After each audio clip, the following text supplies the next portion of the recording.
예수님께서 안식일 날 회당에서 말씀을 가르칠 때 거기 한 여인이 나타납니다. 오늘 누가복음 13장 11절 말씀을 함께 봅니다. 18해 동안이나 귀신 들려 앉으며 꼬부라져 조금도 펴지 못하는 한 여자가 있더라.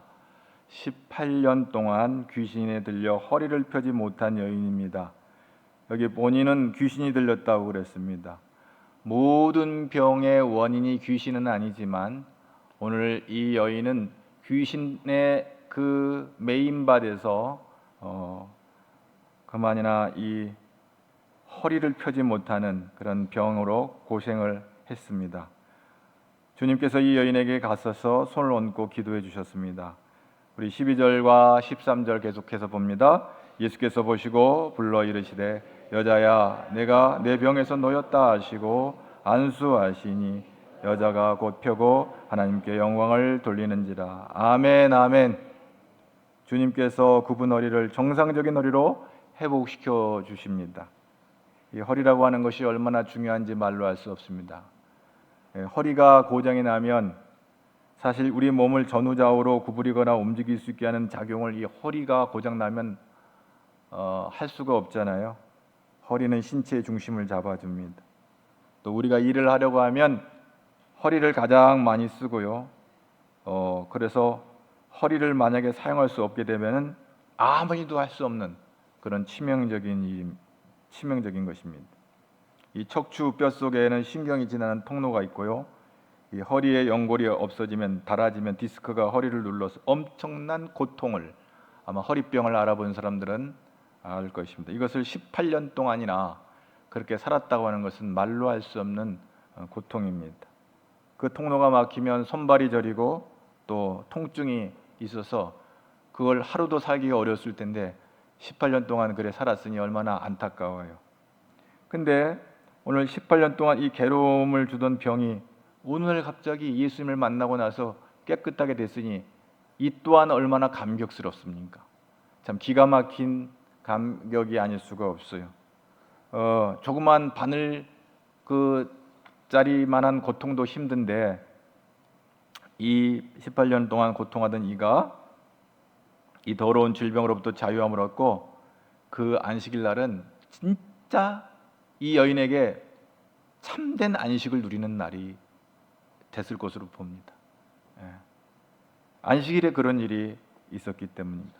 근데 하지만 이렇게 좋은 일을 기뻐하지 않는 한 사람이 오늘 본문에 등장합니다. 바로 회당장이었습니다. 유대인들이 안식일 예배를 드리는 회당의 책임자가 바로 이 회당장입니다. 회당장은 회당 예배가 적법하게 진행되는지 살펴야 될 책임이 있는 사람입니다. 그리고 율법을 어긴 유대인은 징벌을 하는 그런 책임을 갖고 있습니다. 바로 그런 회당장이 예수님이 병 고치시는 일을 안식일에 병 고치신 일을 문제 삼은 것입니다.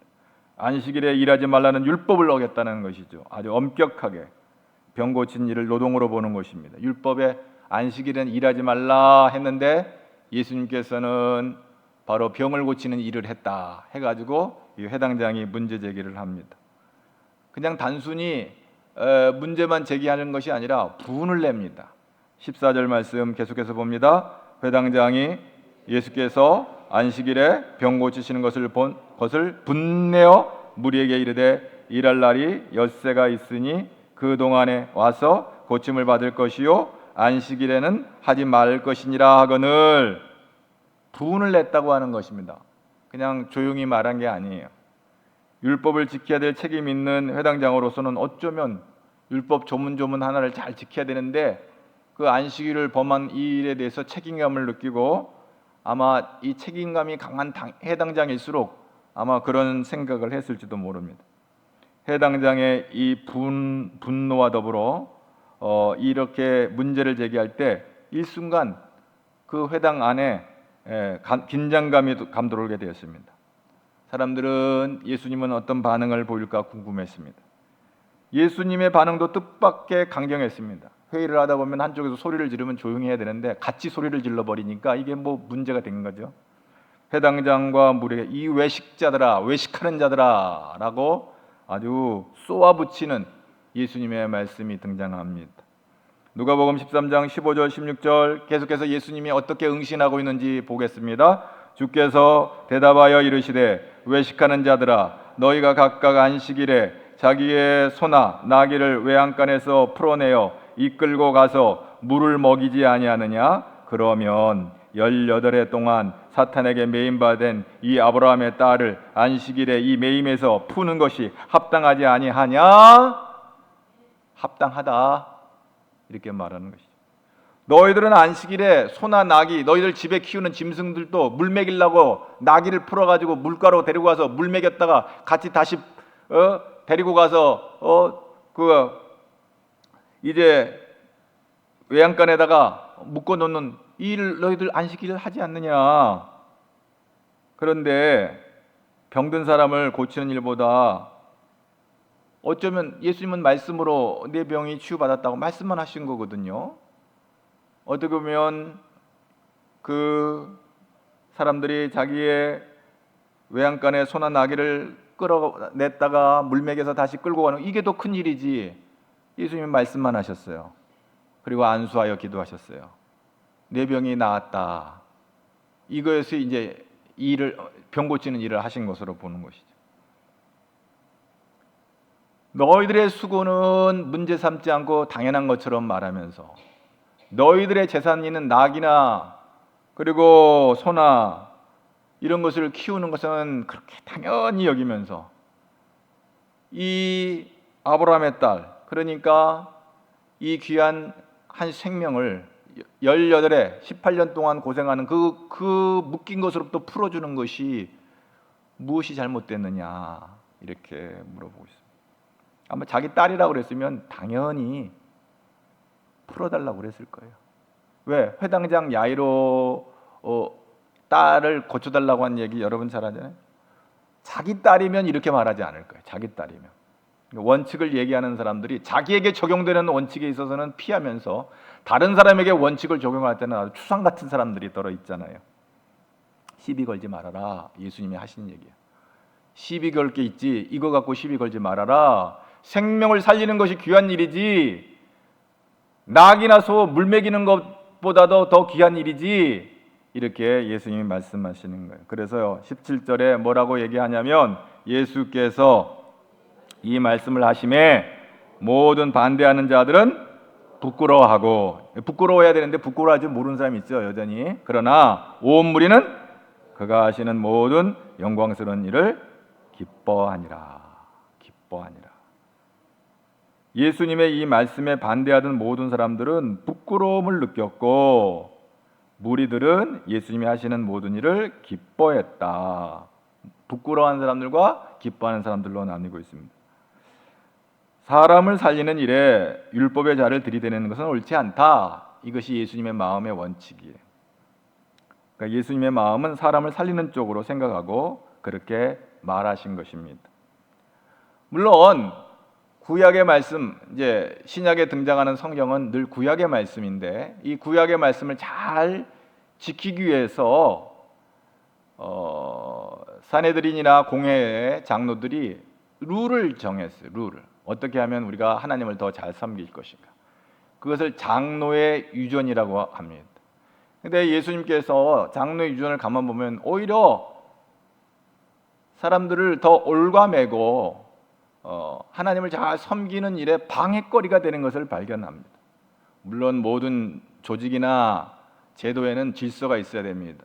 그래서 룰이 있습니다. 법이 있습니다. 나라에는 법이 있고 모든 회에는 회칙이 있고 그리고 회사에는 회사 나름대로의 규정들이 다 있어요.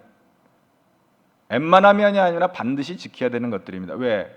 회사나 조직이나 제도의 질서를 위해서 반드시 지켜야 되는 것입니다. 그런데 그러한 것들은 사람들이 만들어 놓은 거기 때문에 온전치가 못해요. 완벽한 것이 아니에요.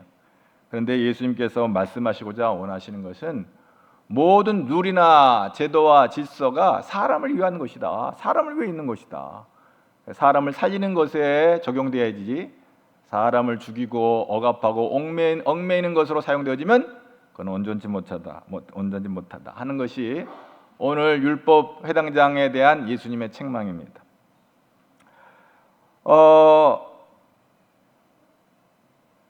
오늘은 주일인데요.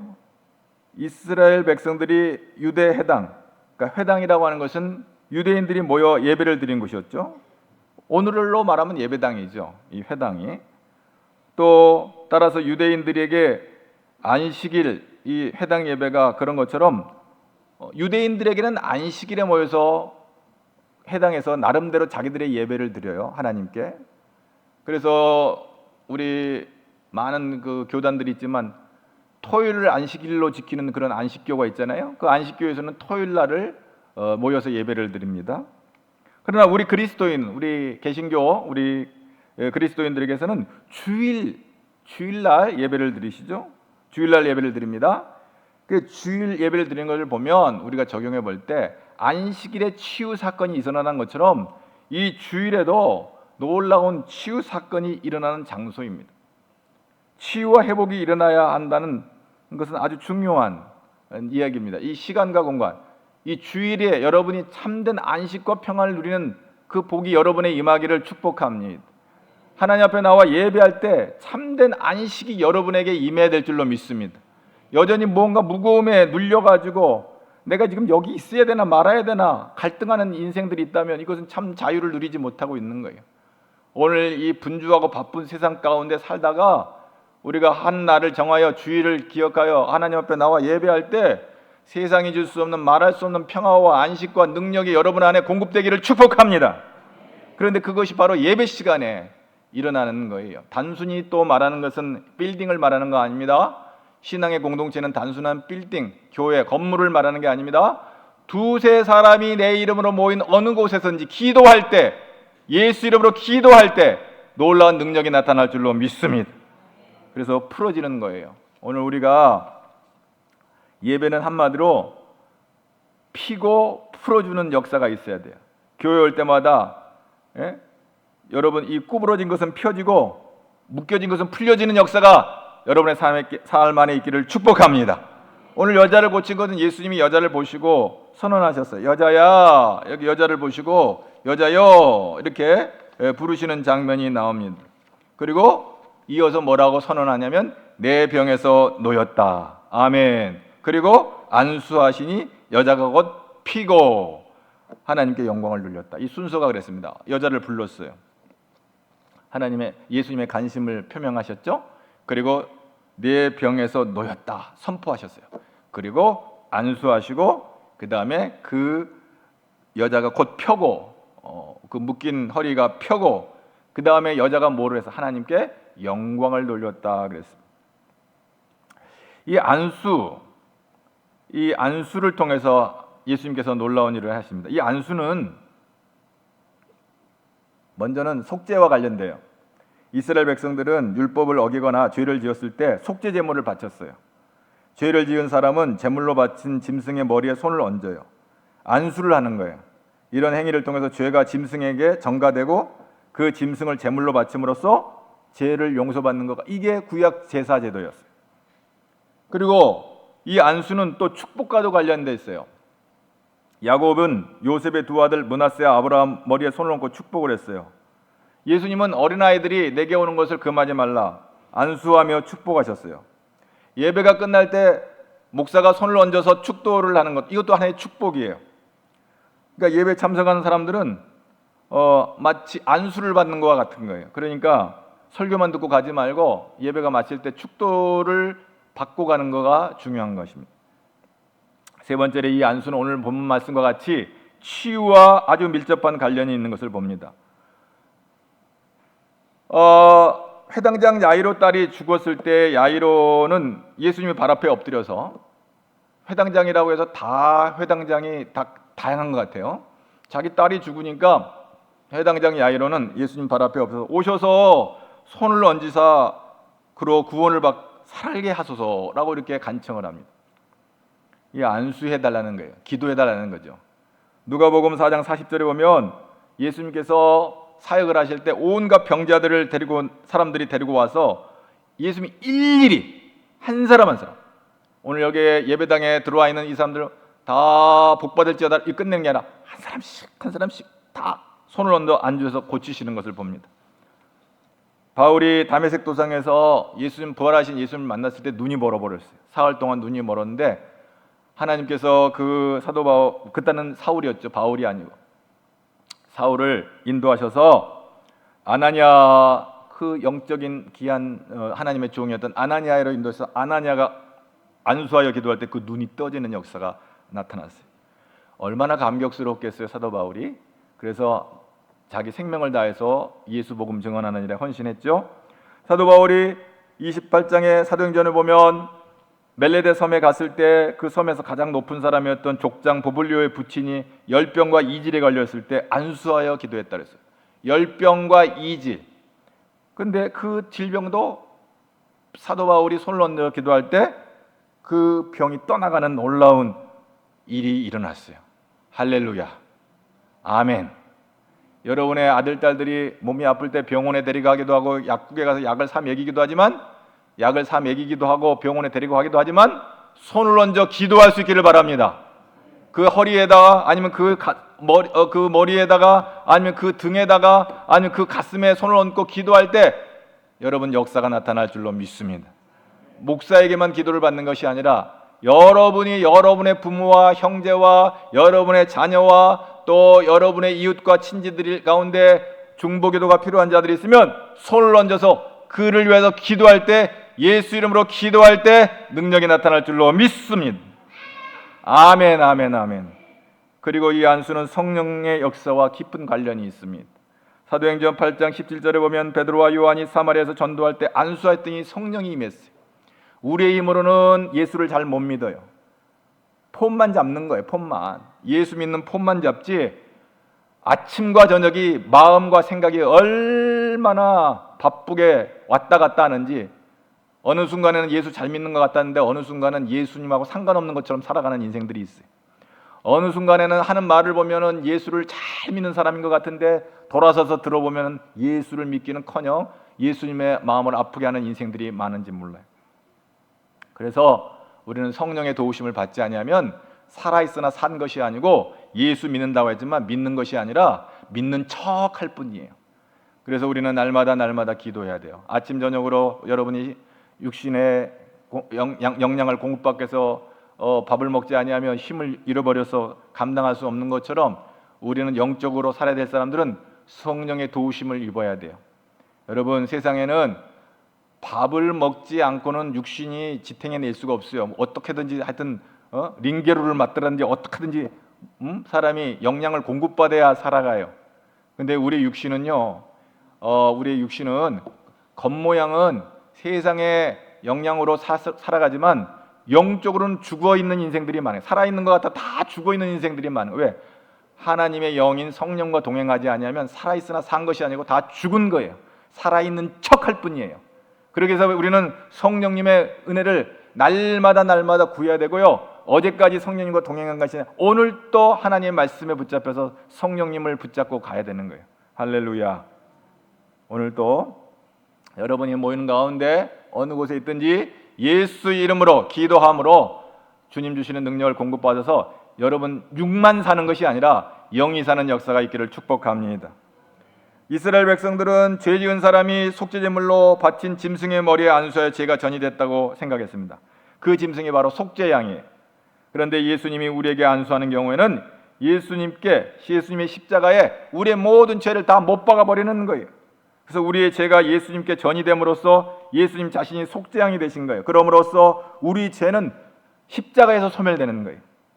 예수님이 우리 죄를 대신해서 지신 속죄양이 된다는 것은 예수님이 우리의 죄를 문제 삼지 않는다는 뜻이에요. 하나님께서 우리의 죄를 문제 삼지 아니하면 문제가 안 되는 거예요. 내가 문제를 삼지 않는데 왜 네가 죄책감과 자책감에 사로잡혀서 그게 매여서 고통을 하느냐? 내가 문제 삼지 아니하니까 너는 자유하라. 할렐루야. 그런데 하나님이 문제 삼으면 내가 아무리 나는 괜찮아, 나는 모든 것이 평안해 해도 괜찮은 게 아니고 평안한 게 아니에요. 나는 내 죄를 용서해. 하나님이 용서하지 않으면 아는 죄는 자기가 아무리 용서한다고 해서 용서되는 게 아니에요. 인간들 그런 인생들이 있어요. 자기 죄를 자기가 용서하고 뻔뻔하게 살아가는 인생들이 있어요. 하나님이 용서하지 아니하면 그거는 자기 혼자 용서할 뿐이지 아무 의미도 없는 거예요. 그런데 예수님이 십자가에서 우리 죄를 못 박아 주시고 내가 너의 죄를 문제 삼지 않는다 말씀하시면 아멘. 감사할 것밖에 없는 줄로 믿습니다. 감사할 것밖에 없는 거예요. 나 같은 죄인이, 나 같은 허물 많은 죄인이 예수님의 은혜로 죄 없다라고 인정해 주시니 감사합니다 하고 우리는 주 앞에 충성하는 삶을 살아가는 것입니다. 예수님의 안수를 받는다고 하는 것은 우리의 모든 병든 부분 의사이신 예수님께 다 가져가 버리는 거예요. 우리의 상처, 원한, 분노, 슬픔, 우울, 번민, 고민, 꼬부라진 거, 매인 거, 우리의 잘못된 습관, 심지어 우리의 잘못된 운명마저도 예수님이 십자가에 다 못 박아버릴 때 우리는 자유케 되는 줄로 믿습니다. 혼자 끙끙 앓으며 고민하는 것이 아닙니다. 뭐 어떤 문제 앞에 꽁꽁 앓고 있어요.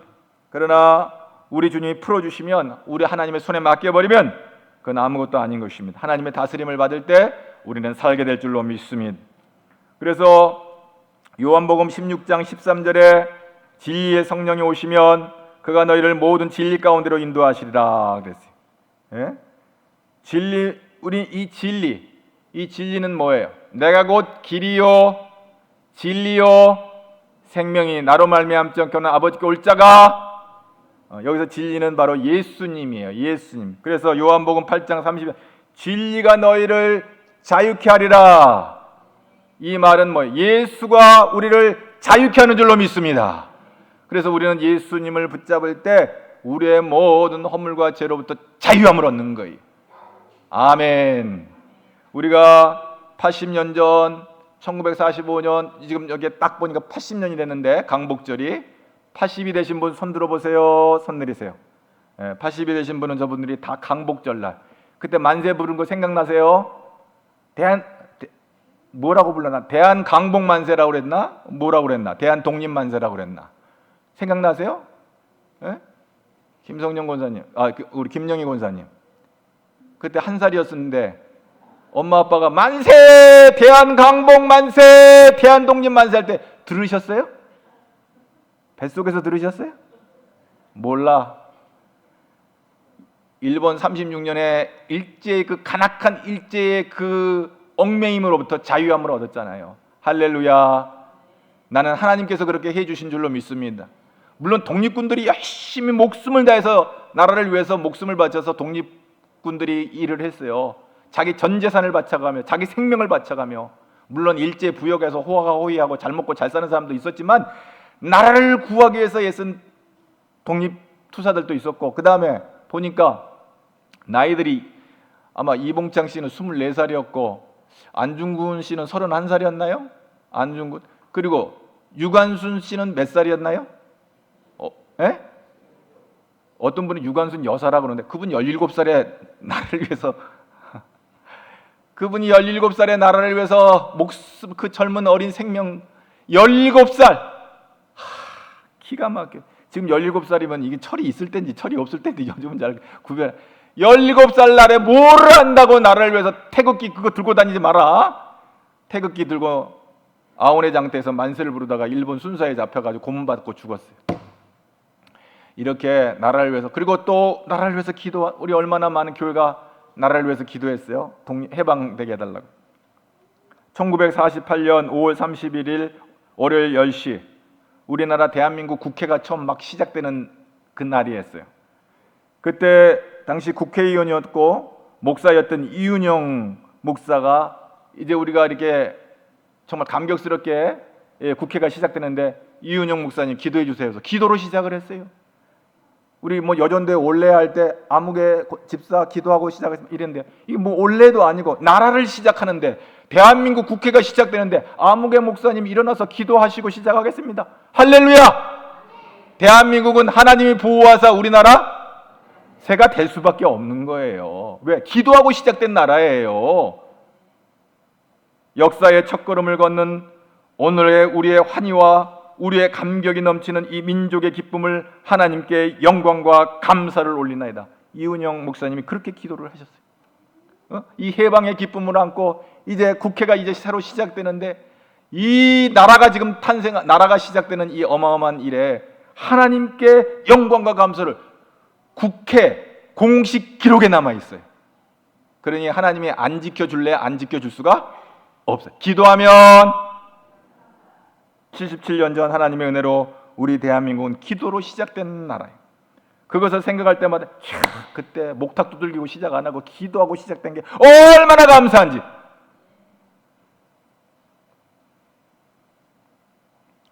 날 잡아가지고 무슨 미신들이 날 잡아가지고 국회 개원 이날에 해야 됩니다. 시간도 뭐 몇 시에 해야 됩니다.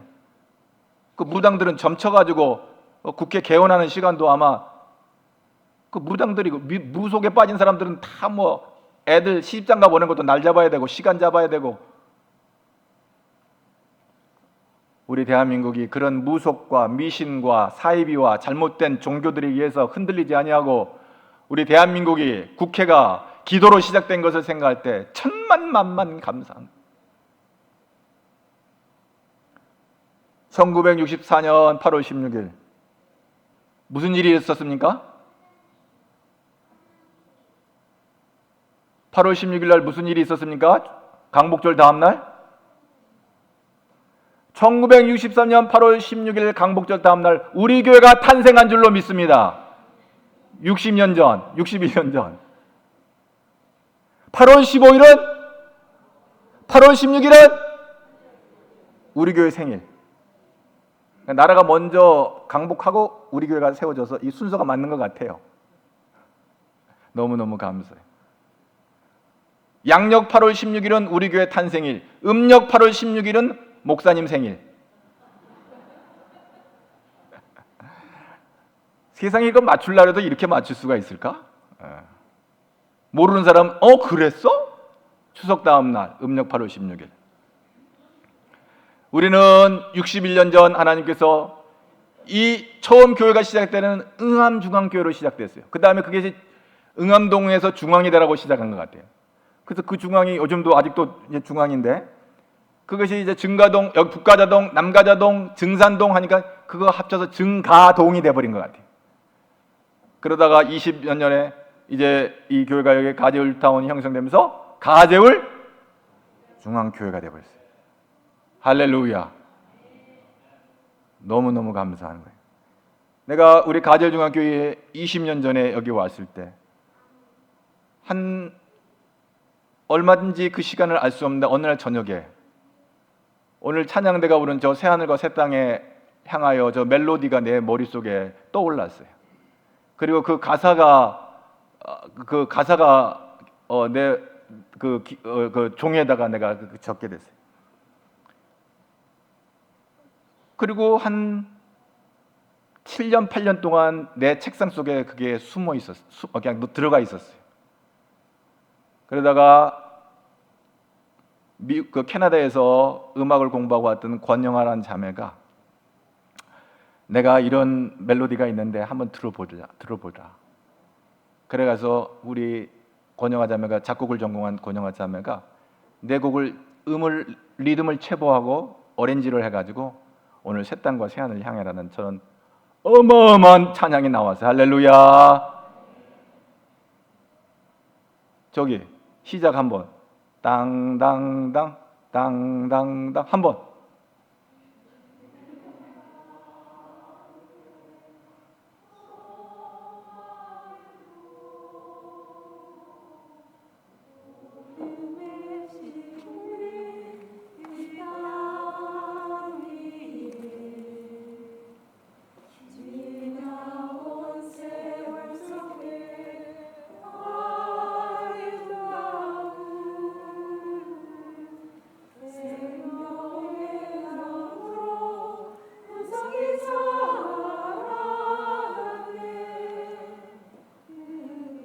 거기까지만 해요. 거기까지. 끝이 없어요. 그 그늘 아래 거하는 우리는 복 있는 자들인 줄로 믿습니다. 저는 거의 10년 가까이 제 책상 속에 숨어 있다가 지금 또 10년 전에 우리 55주년 때 우리 찬양대 그때 지휘자 여성 지휘자인데 이름을 모르겠는데 그때 초연을 했고요. 작년에 숭실 합창단 남성 오비 합창단 와가지고 그야말로 감동적인 연주를 했습니다. 좀 더 어렌지를 정말 아름답게 노래했습니다. 여러분, 저 마지막 끝나는 자를 우리는 새하늘과 새 땅을 향해 달려가자로 이 노래가 끝이 납니다. 여러분, 우리는 새하늘과 새 땅을 향해 힘차게 달려가는 우리 가젤중학교가 되기를 축복합니다. 이제 우리는 61주년이 됐어요. 이제는 70년을 향해서 중간에 65주년도 한번 해야 되나? 80년, 100년을 향해 나가는 우리 가젤중학교가 될 줄로 믿습니다. 아멘. 그래서 이 지간에 죽어가는 수많은 영혼을 살려 얼마나 많은 교회가 세워졌다가 사라져 버렸어요. 61년 동안. 근데 하나님 우리 교회를 지키셔서 이 생명나무와 그 그늘 아래 우리 거하는 자들이 돼버린 거예요. 이제는 복음의 씨를 뿌려서 누군가, 우리 김세원 목사님이 처음에 일대 목사님 김세원 목사님이 그 처음 교회는 응암중앙교회라고 공회당에서 몇 사람이 모여서 시작된 이 교회가 이제 이렇게 아름다운 믿음의 공동체를 이루었습니다. 여러분, 이제 61년입니다. 우리가 새하늘과 새 땅을 향해 나아가는 일에 전심을 다하는 우리 모두가 되기를 주의 이름으로 축복합니다. 혹여 교회 안에는 영적으로 허리가 굽은 사람들이 있어요. 영적으로 허리가 굽으면 일도 못해요. 예배가 막히고 기도가 막히고 찬양이 막히는 거예요. 허리가 영적으로 허리가 말이죠, 요절이 나버리면 다 만사가 귀찮은 거예요. 척추뼈 속에 신경이 막 눌러재니까 아파서 죽겠는 거예요. 이런 사람들은 가시 역할만 해요. 가시 역할.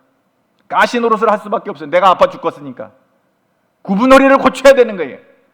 여러분, 오늘 주님 앞에 나올 때 우리 주님 안수하시고 치료해 주실 줄로 믿습니다. 여기 죄인이 있습니다. 여기 연약한 이 허물 많은 죄인이 있습니다. 주여 고쳐주시옵소서. 그 허리병이 고쳐질 때 씩씩한 일꾼이 될 줄로 믿습니다.